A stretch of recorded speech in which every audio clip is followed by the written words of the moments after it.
Hey, I'm Dawn Marie Solis with Neuro Awesome Life, and I am so excited to be talking with someone I am now counting as a new friend, uh, Dr. Angela Kingdon.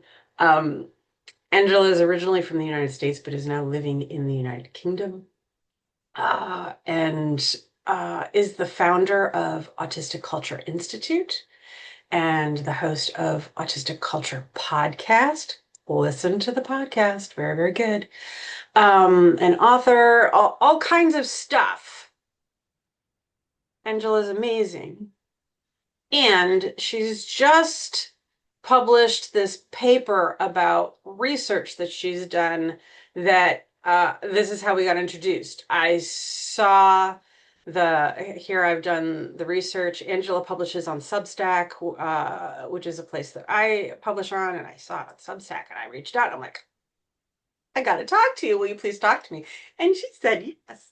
So, I so did. we're going I'm to super listen happy to to, be here. thank you. We're going to listen about this research because I think it's super important about the autistic community. Um, but now I'm going to let Angela talk because my fangirl stuff can go on for way too long.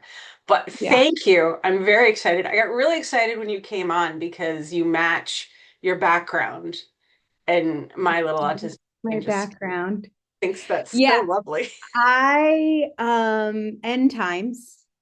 I'm not enjoying this part of the movie in the world, and I have found one of my self-care techniques is color.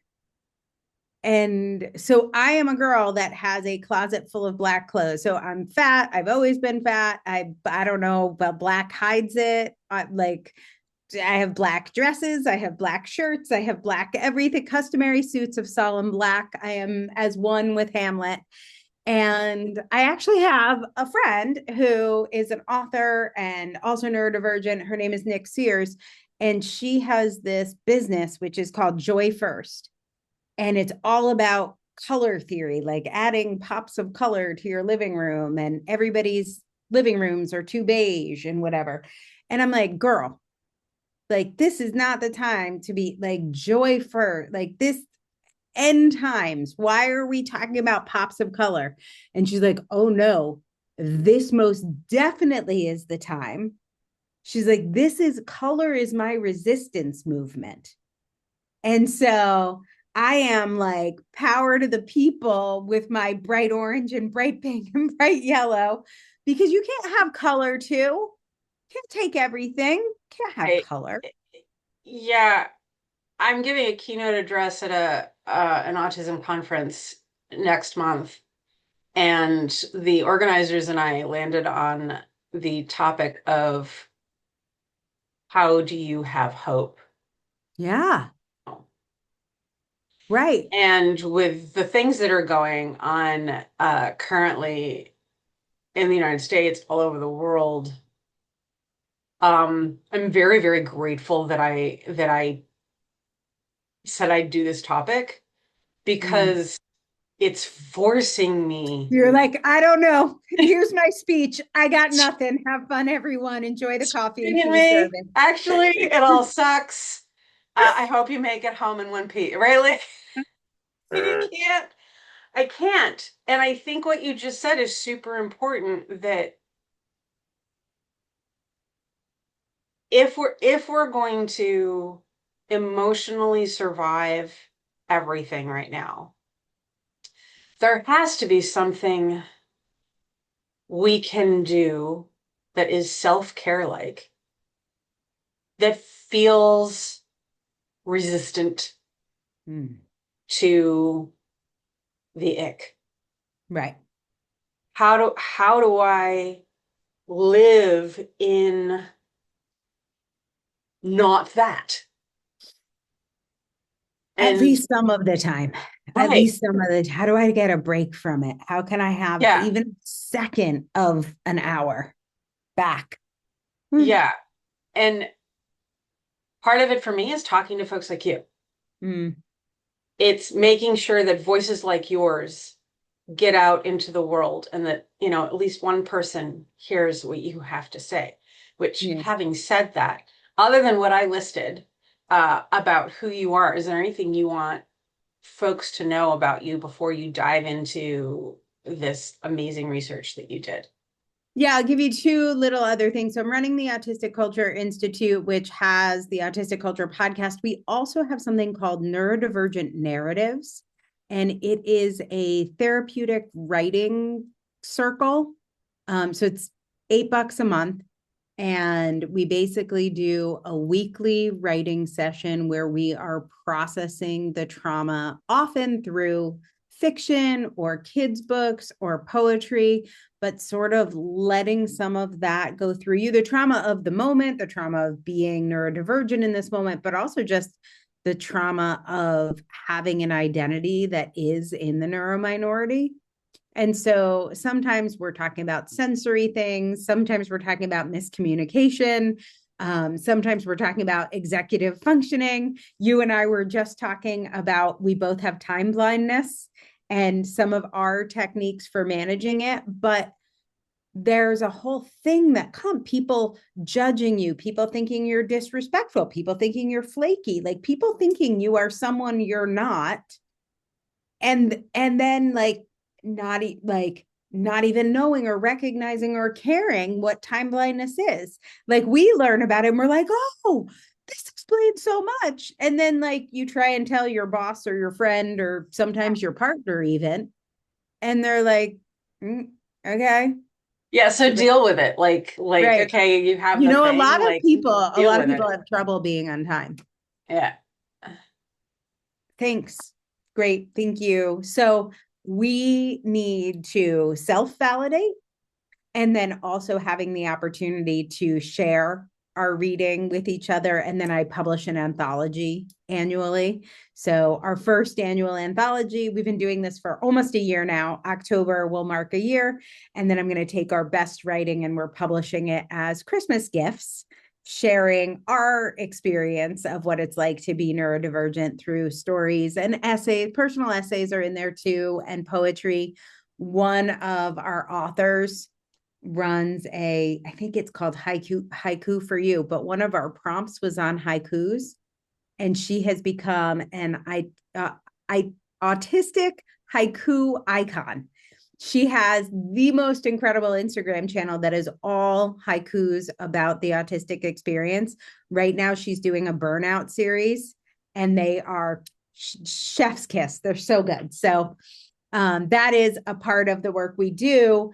And one of the questions I ask myself is like, what do you need to get a membership card in the Autistic Culture Institute? Like, who do you need a formal diagnosis? Do you need to take the RBQ? Like, what do you need for this? And so I established what I call these 10 pillars of autistic culture. And I often will make this comparison to being Italian American. So I'm Italian American. I was raised in Connecticut.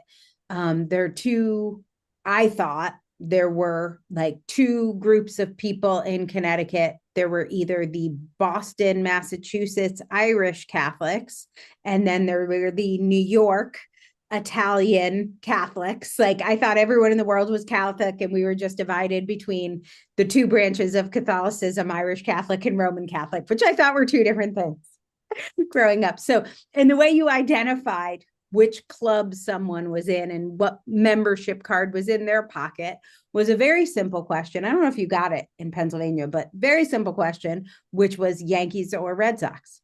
When you would meet someone, you'd be like, hi, nice to meet you, Yankees or Red Sox.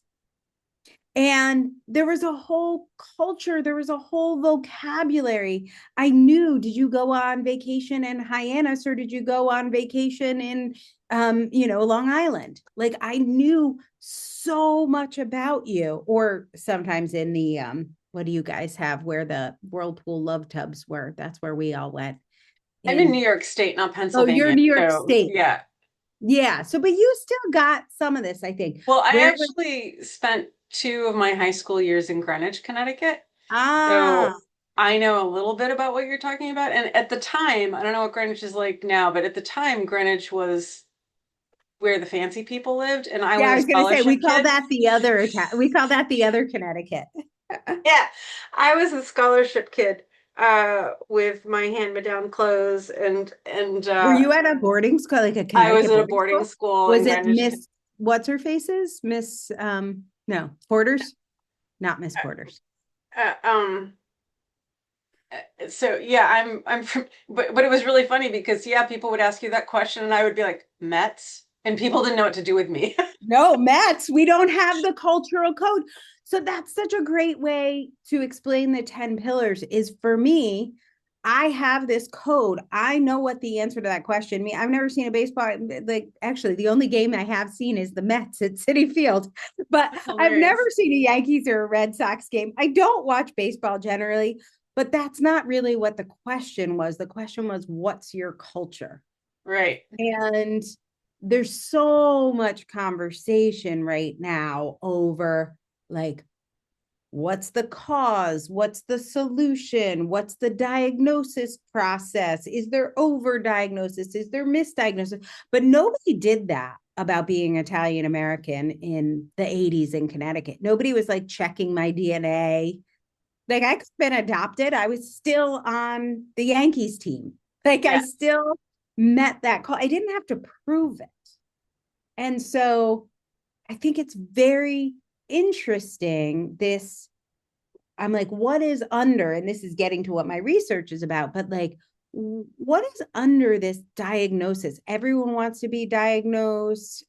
People are waiting for their diagnosis. I'm like, why do we need it? Now, there are some reasons people need it, right? So like if you're trying to get on disability or you Right. need Yeah. accommodations at school. So those things are real, but those things don't apply to a lot of late diagnosis that Yeah. I part of my resistance, quote unquote, is I refuse to do anything formal because the information is out there and it's too expensive, it's not accessible, and it's so often wrong. is so often wrong. And So so, often wrong. Can you imagine if 50% of Italian American kids were told they were Irish? Like they're told you're on the Celtics team. And you're like, God, we eat cannolis, we have pasta, like we listen to pretty Frank sure I'm Italian. Sinatra. I'm I pretty don't know who the three tenors are. I don't, what are you taught? Like, I know I'm not. And they're like, nope, sorry. You're Red Sox, you're Celtics. Why don't you go to Cape Cod? And you're like, okay, I guess I'll yeah, try and like and Cape Cod. we can be having the same conversation about gender, about sexuality, about all kinds of things when it comes to identity. That if I know who I am and I tell you who I am, I would really like you to go, cool, Oh, nice to cool. meet you, instead of, no, I think Right. you're probably wrong.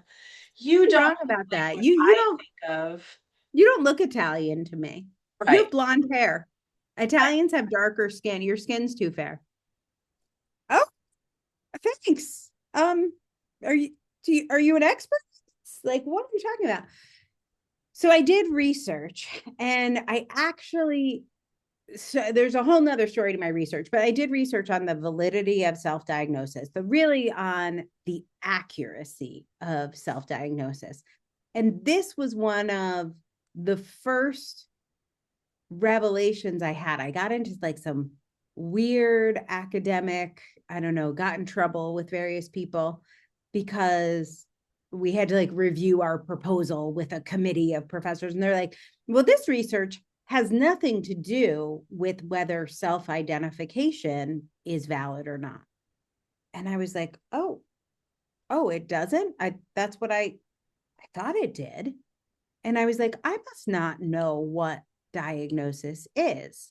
So I like what my test was is I took people, we had like a little over 400 people that took this survey.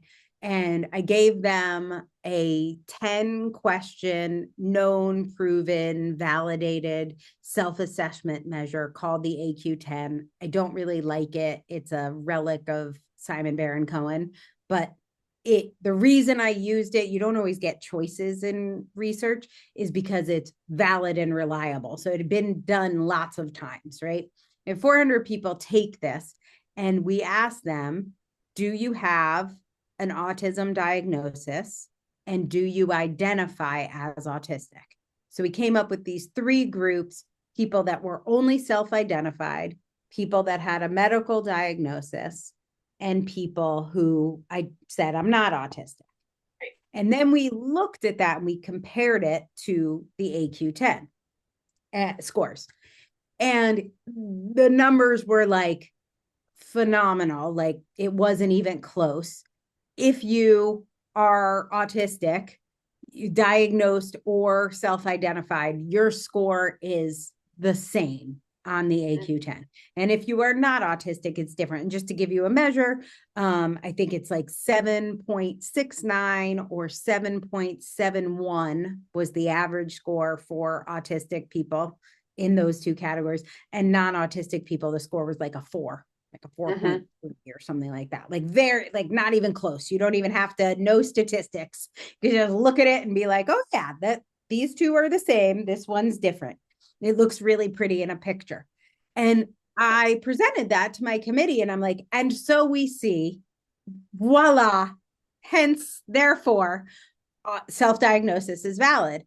And they're like, no. All that's telling us is autistic people that are self-identified and medically identified have autistic traits. That doesn't tell you if they're autistic.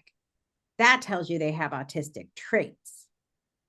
And I was like, huh, okay. And my advisor was like, this could be phenomimicry.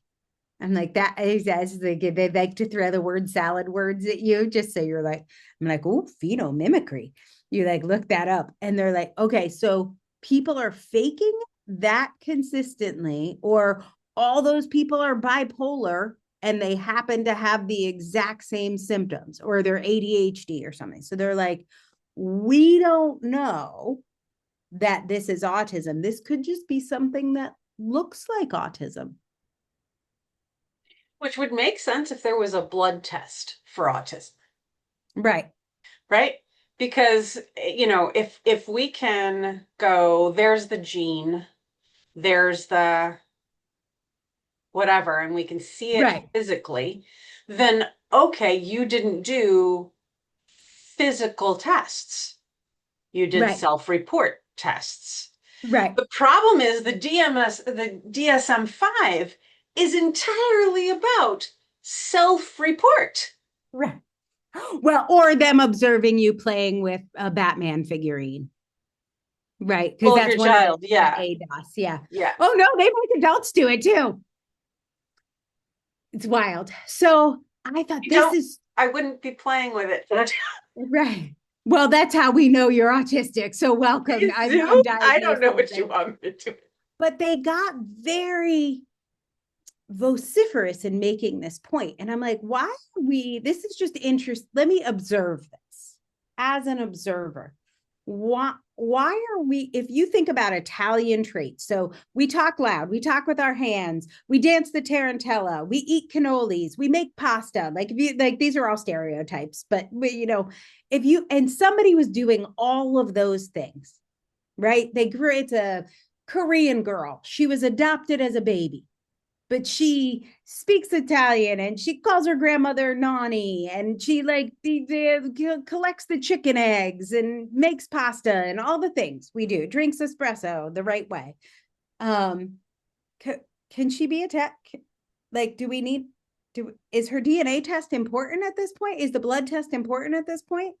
She's she is a part of Italian culture. I would say she is embracing the values, the norms, the traditions, we have accommodations Like we have ways that we move that if you came to my Italian American house, you would be like, this is a zoo. But we know it's not a zoo because we know our systems.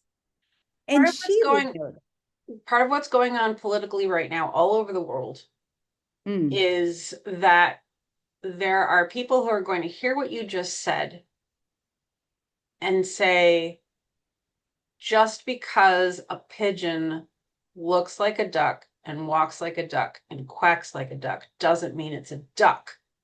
It's still a pigeon.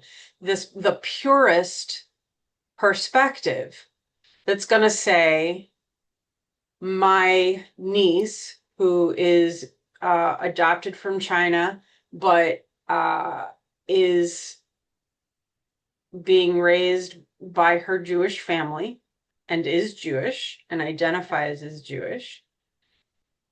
For Jews, there's culturally Jewish and there's ethnically Jewish. So she would be culturally Jewish. And there's a reason they feel like they need to draw that line in the sand of, is your DNA Jewish or is your culture Jewish? And I think we run into in the neurodivergent community, uh, when it comes to self-identification, we run into this purist perspective. And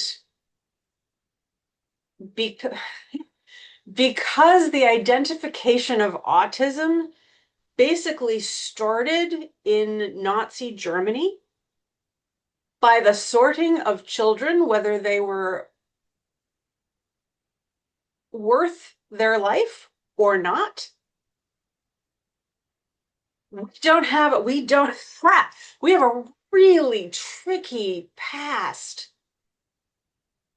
developing our current culture. We have purist ideals baked into how we are identified by the systems. So for people like me, who around the time I was turning 50, I was starting to realize, oh my gosh, this explains everything, not only about me, but my dad. Why was he lost in the mm-hmm. barn for 3 hours when we just sent him to Right. get a screwdriver? My Trying to flip a dad. focus. Got you, But my boo. Yep. kids, like, it just opened this world for my whole family. And I have people tell me that I'm not legitimate because I haven't gone through the standardized, didn't figure me out, right? Because Right. that system, You didn't look autistic enough. I didn't look autistic enough. I masked too heavily. I am Probably too female. right, Mm, because I'm old enough that autism was a boy thing, not a girl thing. right. ADHD was definitely a boy thing, not a girl thing, and I am 100%. loaded with it. Right. Right? They didn't catch my dyslexia till I was 15 years old, and then did nothing about it. Had no idea dyscalculia even existed until like 4 years ago. Mind blowing, right? Dyspraxia. I walk into every door frame Like it ever. would have been. Oh, yeah, me too. I got all the. Do you get the surprise bruises? You look down and you're like, huh, Wonder where that came from. where Oh that yeah. one came from. I have the biggest cut on the center of my shin that clearly bled. I'm like, no, man. I bumped into so many things.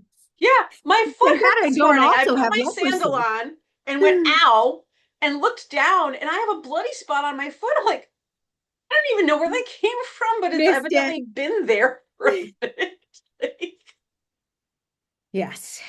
Yeah. All these So things that would be so helpful to know and have ways that we deal with them. Like there were always, like I remember when I was 5 years old, my grandmother, there was a mole in their backyard that was like ripping up their back lawn. And she was like, my grandmother's Sicilian.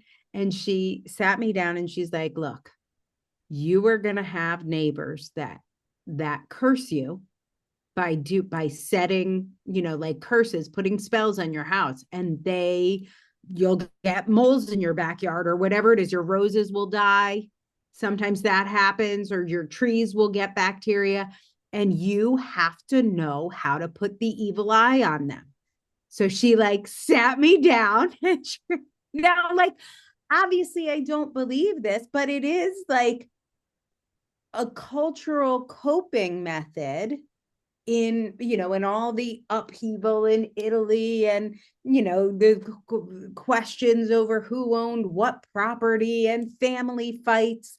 One of their accommodation, one of the way they dealt with things is someone in the family knew how to give the evil eye, and you passed it down to someone in the family. And I was the one who was selected to learn how to do this. Now, it didn't actually solve anything because I don't think witchcraft is real, but it did solve something from a placebo effect. It was like, what do we do? There's all this stress. There's this tension. Family members are turning against each other. Great. We will put a hex on the neighbor. And it's a way of bringing us together. Like, it's not necessarily a good or a bad thing. It's just a cultural thing. And so many of our ways, like in my household, because I'm dyspraxic, but I'm also living with an Englishman in England, tea is a big part of it, right? I will spill every cup of tea, every one, all the time.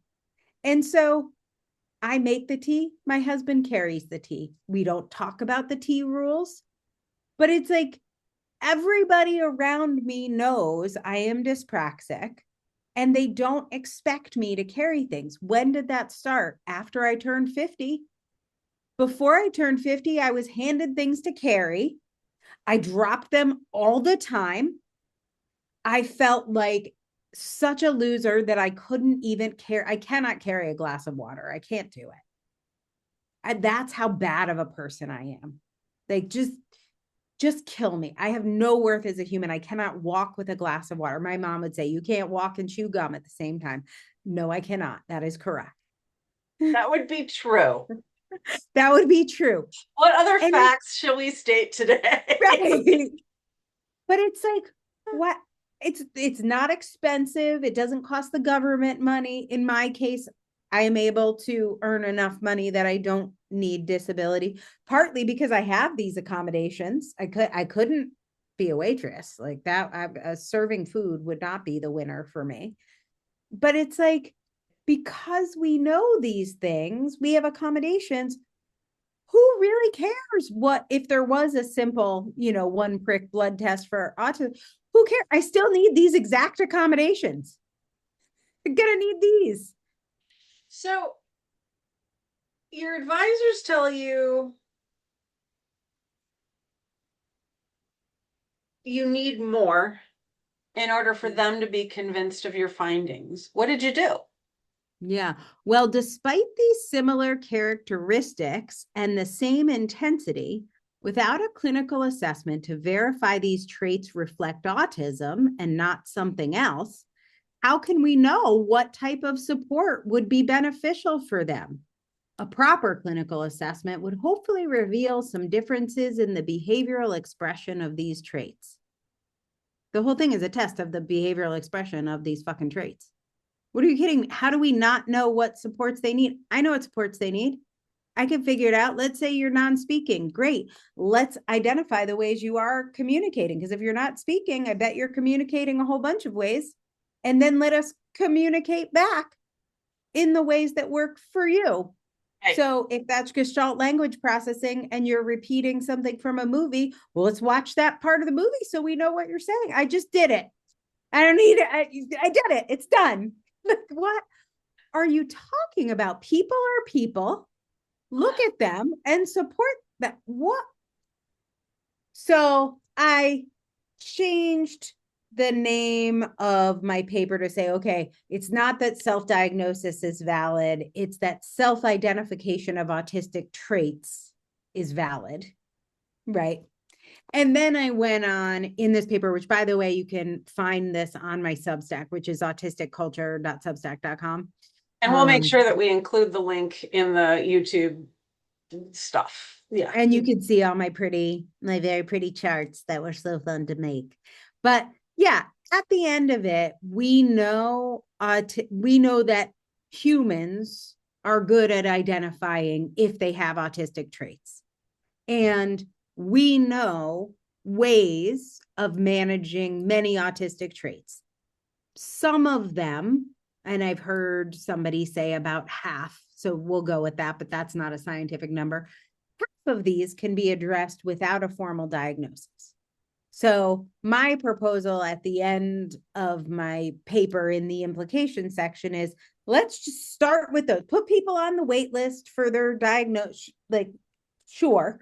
Especially if it's a kid and they're going to need extra test time, or maybe if we think there's a co-occurrence of ADHD and pharmaceutical intervention might be helpful. Like, I have no problem with people being on a list for a formal diagnosis, especially if they believe there's something that would help them.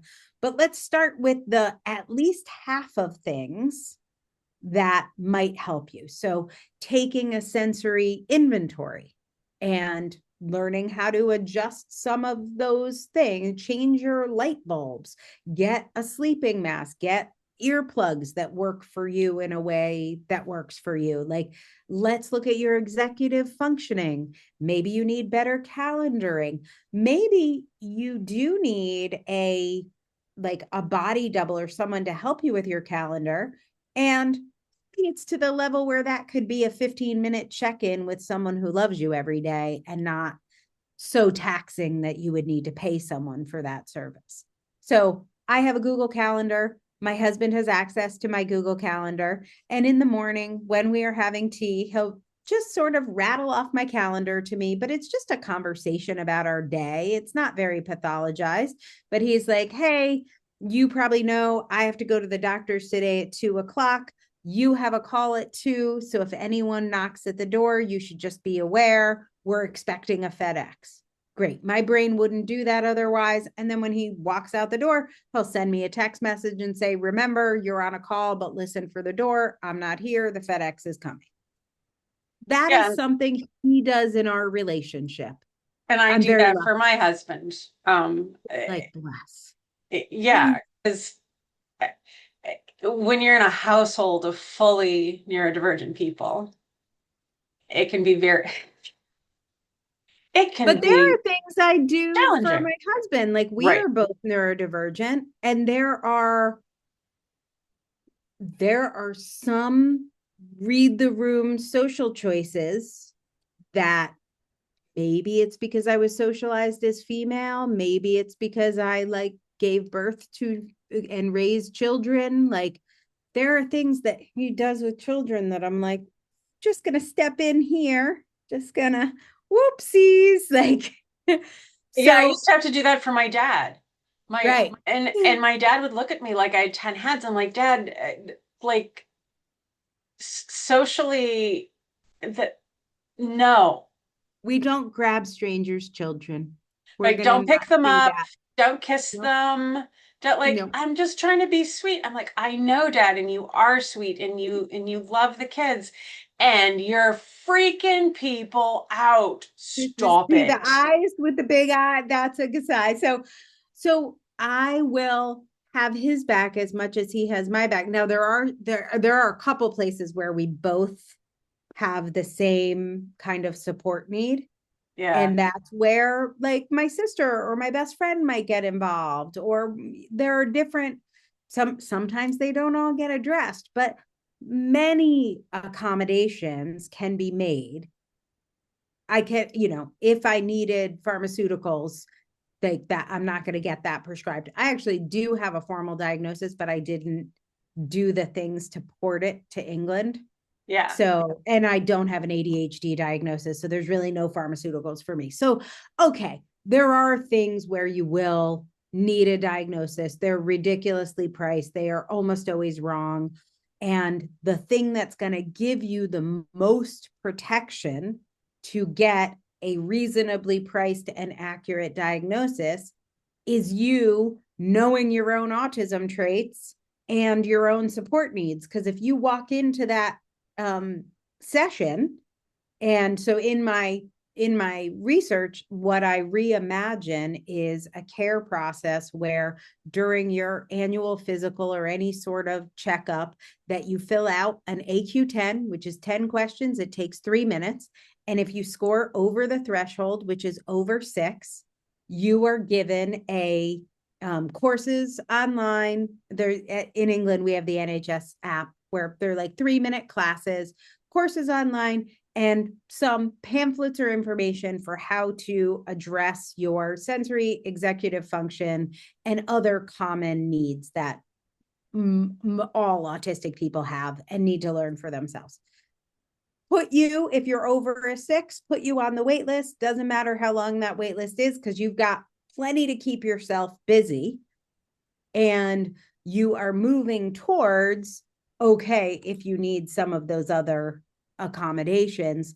But then when you get to that actual diagnosis, should you need it, you're going to walk in there and you're going to be like, here are my autistic traits. Here are my support needs. Here's what we're doing. It's going to be very clear that it's not bipolar or whatever else they think it might be, a stroke. Because most people with strokes usually look autistic. So that having that education is like the education I was brought up in around the Yankees. Like, even though I, in theory, know nothing about baseball, I actually know quite a lot about baseball because it was just in the air. I know a lot about being an Italian, third generation Italian American in Connecticut. I just met a Italian American from New York in Amsterdam. And we immediately had a shared vocabulary, shared language, shared cultural references, and they weren't Pokemon and Star Wars. Like, we were talking about Billy Joel and like very Italian American things that happened in the 80s in that part of the US. So when I meet autistic people, I was on a beach, cute little beach town in England called Woolacombe, and I saw 3 girls with My Chemical Romance t-shirts and pink hair. And I was like, haha, my people, I have found you. And so, like, I just, they knew I was autistic. Like, we didn't ever say you're autistic, but we had a shared vocab, shared values, shared language, shared pace, shared vocal style. Like, we immediately had things to connect on because autism is a culture. And once we teach people in that culture, the idea that there is any distinction between self-diagnosis and medical diagnosis gets reduced to what supports do you need as an individual human that you couldn't get. And that's true for Italian Americans too. If I need, I don't know, oxygen, I'm going to need to go get a certain test to qualify, for my COPD to qualify for take-home oxygen. So Right. that's my take, is we are people with a culture who have medical needs like people in any other culture that should be addressed. And also, other lifestyle needs like test time or work accommodations or disability payments or things like that.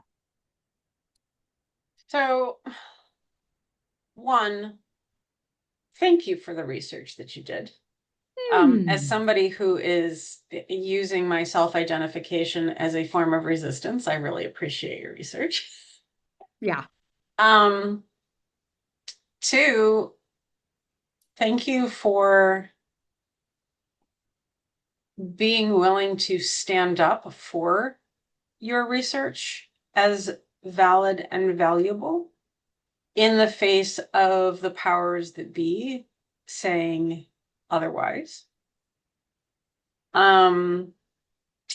Thank you for making your research publicly available, because this kind of research is often behind a paywall of a specific scientific, medical, academic journal, and therefore not accessible to the general public. There's a lot about how you ended up doing what you've done. It may not have been the original thought or plan, but how it's happened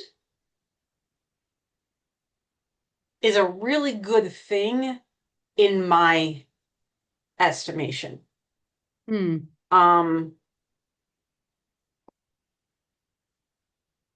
one of the things that I feel is difficult right now when we're talking about identity and neurodivergence, because statistically, uh, the world of neurodivergent people is highly intersected with queer, trans, Mm-hmm.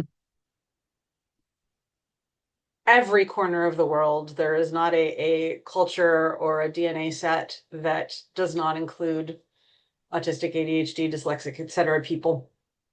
Um, but because it has been pathologized, medicalized, we get taught to not trust what we know about ourselves. And often that can start when we're children, because we'll say, mom, dad, relative, caregiver, teacher, whomever, this is what I'm experiencing. This is how I feel things aren't going well for me, or things could be better for me. And they tell us that's not normal. So Mm-hmm. fix yourself. Mm-hmm. So we grow up with this constant message of you're not normal, you're not right, You're not acceptable. you're making everybody else uncomfortable. Fix Yeah. yourself. And we try really hard, or we say no. And then we make Mm-hmm. everybody extra uncomfortable on purpose, because screw that. If you're not going to listen to who I am, I'm going to make me so big you can't avoid me, right? So there's both. There's the very compliant, which is the category I fell into, Mm. to a certain extent. Uh, I've always had a set of personal values that I've never been willing to adjust to accommodate somebody else's comfort. Mm-hmm. But I would definitely people please in a lot of ways. I would definitely, mask, basically to avoid the danger it caused if I didn't. Right.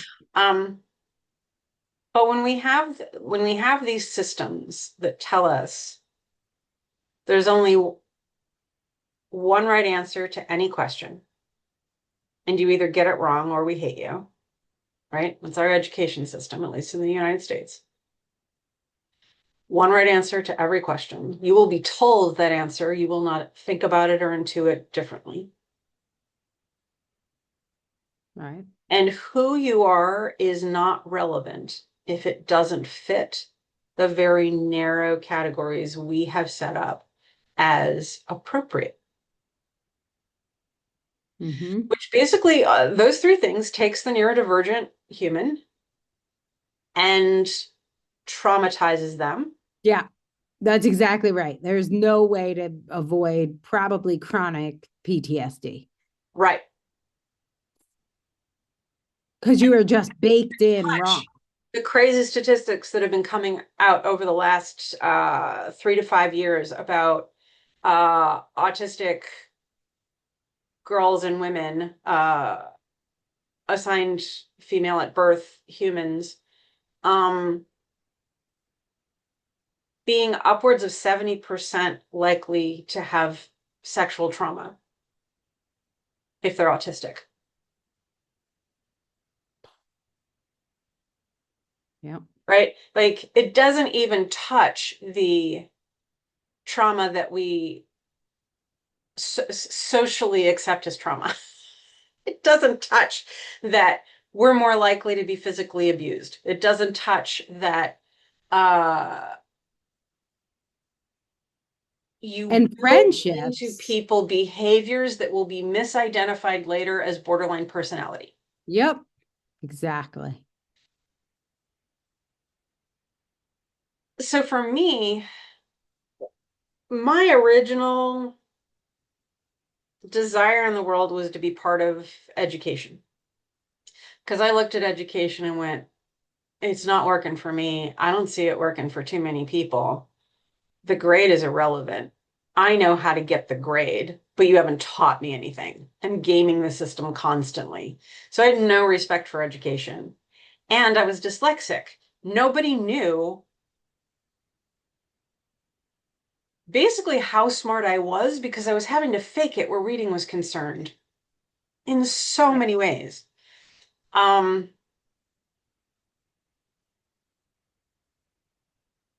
I wanted to actually learn something and I wanted to think for myself. And nothing about standardized education gave me either of those things. So I wanted to go into education because I wanted to do it differently. And The then best laid standardized education plans. didn't want me, right? Like, okay, I want to Yeah. go into education, but nobody wants me because I want to do it differently. But I knew because I was me that people don't pop into this world as carbon copies of each other. I knew it. I knew it. And so do so many neurodivergent people. But we get told you're an aberration. You're not an evolutionary benefit Mm-hmm. for something that we are going to have to clip from the genome or everything's going to get worse. The fact that any of us managed to make it to adulthood with any kind of confidence Right. or ability is like to me testament to how amazing we freaking are. Mm-hmm. Like, how do you even have any resilience at all by the time you make it to adulthood? So for me, this idea that self-identification is valid is something that should go all the way to the tiniest child. Yeah. And if we can start teaching parents and educators, believe the child. Now, the child doesn't have enough life experience to necessarily be able to articulate or Well, I understand want to or challenge you on the believe part because I think that still falls into, and I try and catch myself on this all the time. I okay. think still falls into the medicalized, traumatized framework, right? If you go back, most of history, we know autistic people have been around for 160,000 years. So we have evidence that autistic people were the ones who made the transition to stone tools, which happened about 160,000 years ago. We have had the word autism not meaning what it means today for roughly 100 years since 1911. And then we have had the word autism used to mean something like what it is today since 1940. So 80 years. The vast majority of autistic people's existence on the planet, 159,900 years at least, there was no medical framework for autism, right? So it wasn't about believing your child. So just go back to, I don't know, 700 AD, and you could be in Rome and you have a kid who is super into, I don't know, lining up Spartan helmets. And you have a kid who is collecting all of the rocks and, lining them up and giving you lectures and pretending they're students. Like, I don't have to believe him. I could just have cultural awareness. I can have cultural literacy to be like, ah, that is a monotropic processor we have given birth to. Oh, how lovely. Like, I see traits that are representative of a neurotype that is a bottom up processor. That is I don't have the word autism, right? Because it's 700 AD, but I'm like, oh, for this child, we will make sure that we take them to the water wheel because they love running water. And our child is so happy when we take, I'm not believing him. I'm just fucking observing him. And I'm like, he likes the water wheel. I'm going to take him there. And I'm So, not going to make it into a weird big song and dance that it's weird he likes water. Now, there were also autistic people who are institutionalized. So I'm not trying to normalize that part. right. But many autistic people were not normal, were not institutionalized, and they were just treated like the people that were into water wheels or So you and calculus. I are actually saying the same thing with different words. When I Yes. say believe your child, I'm talking about somebody like me who didn't have those obvious external representations where you could identify John Murray's this kind of thinker, mostly Mm, because I was a quiet observer. mm, I was a stand back and watch.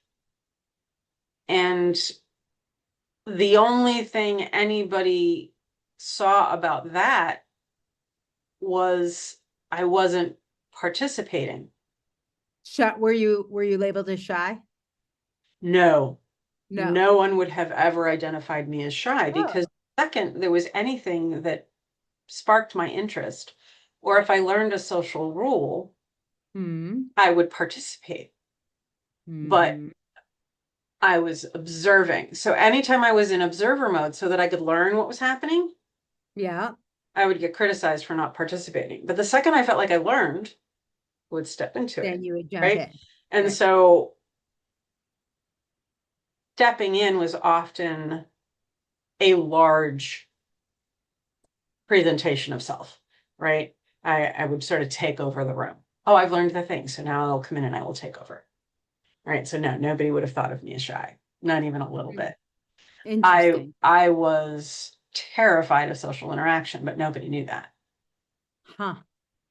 Do But you when I think would there say to were? my parents or to my educators, something's making me really uncomfortable, they wouldn't believe me. I Mm-hmm. was told I was lying. I was told I was dramatic. I was told I was performing. Right. So when I say believe your child, if they come to you and they say the noises are too much for me, Yeah. believe them. Don't say, oh, get over it. Or if they do this, believe them. Right.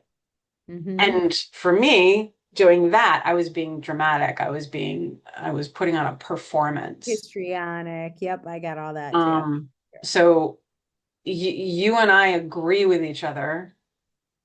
And when I use the word believe, it has to do with a child speaking an inner truth that isn't obvious, maybe in other ways. Mm-hmm. Right. So if you can't see your child externally the way they're telling you they are, believe them. Just because you can't see it doesn't mean it's not true. And get into it with them. See if you can help them express that better. What's going on Mm-hmm. for you? What's happening to Right. you when the noises are too loud, when the lights are too much, when there are too many people, Mm-hmm. when 3 minutes into a family gathering, you need to go to your bedroom. What's happening for you? Well, I feel like I'm going to throw up. Do you want me to throw up in the middle of the living room or do you want me to go to my Right. bedroom and say, like, calm Right. down? Right. like, um, so that's where I was going with the believe them, uh, and everything you said. I'm right there with you. I do not want to in any way promote the medicalized, pathologized perspective because for me, I think the labels are part of what's getting us into trouble. If you have to label something, you have to have a narrow definition of it.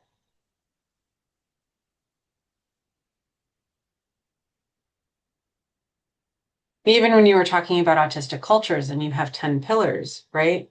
In order to identify autistic culture, we have to give it a container, right? If it's inside the container, then it is this. If it's outside the container, it's not this.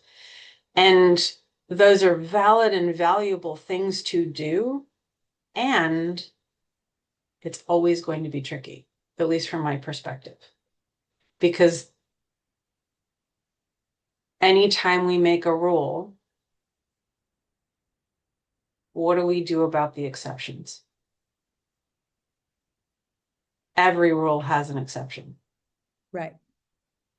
And that's sort of my world. I'm No, but I always think it's living in the such an exception. important point because one of the things with the corporate consulting I do on how to create more neuro-inclusive spaces is if you accommodate autistic people in your workplace, as an example, but also true in your family. If you look at, hey, here are the 10 autistic people, we have to do special things for them. We're going to put like a yellow star on them and they can come in late and they can, blow things up at work. Like, here's their special treatment. Other people don't get that special treatment. So they can do this, but other people can't do this. Obviously, that's going to create an us and them. It's going to create Terrible. resentment. Right. It's And it's terrible. why That's why DEI failed so spectacularly in the it's United States. correct. But if you just say to everyone, 100% of people, every single person here is different. Every single person here needs different things. For some people, the overhead lights will work perfectly well to accomplish the task of seeing. For other people, the overhead lights are causing migraines and we are not getting productivity from them. We would like to do a light survey so we could put you in the right seating position so that you don't get migraines, leave work, and we're paying for you to not work. Mm-hmm. That helps 100% of everybody. I don't care. I don't need a diagnosis. That helps 100% of everybody. If Right. we say, hey, some people here are so strongly affected by smells, they are actually nauseous and unable to work. We're going to do a monthly scent inventory. And whether it's people cooking food in the kitchen, every they bringing in their salmon to cook in the kitchen, or your choice of patchouli oil, if that's bothering anyone, we're going to do an anonymous survey and we're going to make sure we have handled whether it's the cleaning supplies with our cleaning crew with it. It affects everyone. It makes the workplace better for, we don't want anyone going home because they're sick when it could have been avoided with completely free things. Right. So not everything can be fixed, but if we notice that there is always someone with a leaf blower outside the conference room, and in that same conference room, we are having meetings that end in discord, it could be the leaf blower. Right. Maybe we need to get soundproofing or move the conference room. These inventories can be done very cheap, like minimal amounts of investments, and they benefit everyone and no one needs a diagnosis. If we know who on our team is monotropic versus polytropic, we can split activities differently. The way job descriptions were written for the industrial revolution Yeah. is really like, okay, here's what the marketing person does, here's what the accounting person does, but Right. those jobs are a mix of monotropic and polytropic tasks. We could have all of the spreadsheets, whether they're in accounting or marketing, being done by a monotropic person who is very interested in Right. numbers Loves the and spreadsheet. not be giving the dyscalculic marketing girl who's so creative and can come up with like a beautiful music video to promote our product. But no, she cannot report on the KPIs. And Right. she doesn't like your 3-letter acronym. Can somebody else report on the KPIs? Probably the guy who's in the accounting department who hates writing the corporate handbook because and I'm doing gender things here, but I was actually the spreadsheet person, not the creative person. So flip those genders for me. So why do we have tasks assigned that combine skill sets that by neurotype would not go well together? We can rewrite job descriptions based on whether you're monotropic, polytropic, based on what your special interest is if you are monotropic, so that you are doing all the things in our company related to that. Yeah, I've been doing similar advocating of ideas in my own work because having this lifelong understanding that people learn differently,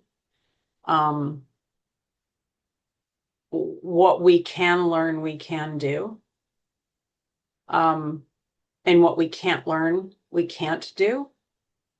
And so understanding how our brains work are actually vital to understanding how we function, literally. How we function starts with the brain. How we take in information, how we process that information, and if we can do anything with the information once we have it. And in theory, we all have brains. Sometimes it's questionable, but And now I want to sing like the Scarecrow from The Wizard of Oz. yeah. Yep. Did I mention I'm autistic? So, all right, we are bumping up on time. Basically, we hope people read your paper. Really, really hope people read your paper. But if there's a thing that you believe would benefit the world if it was a takeaway from all of this work and effort you have done, please, powers that be in the universe, make sure this thing. What is it? What's the thing? Autistic traits do not in any way, shape, or form require a medical diagnosis. The evidence scientifically is overwhelming.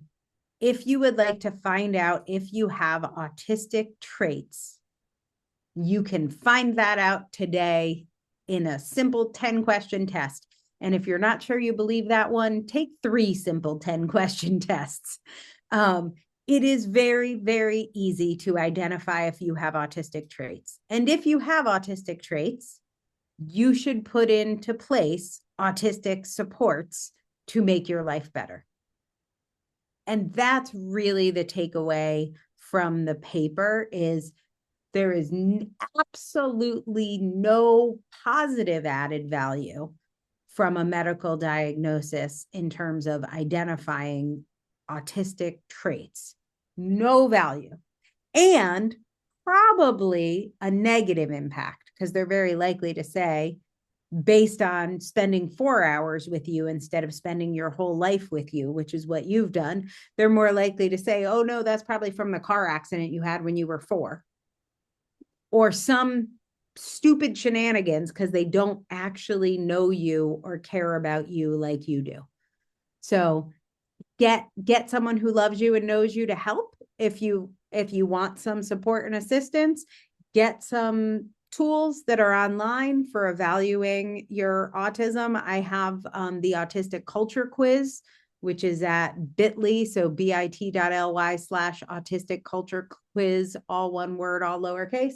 We'll put that in the note somewhere too. But take a couple online assessments. If you have autistic traits, you have autistic traits. You don't need to question yourself. You don't need to worry if you need a formal diagnosis, unless you need a formal diagnosis. But don't even worry about that until you've done every accommodation for your autistic traits that you can find. And then if you're still not okay, then go ahead and get a formal diagnosis so you can get pharmaceuticals or disability or accommodations at work or school.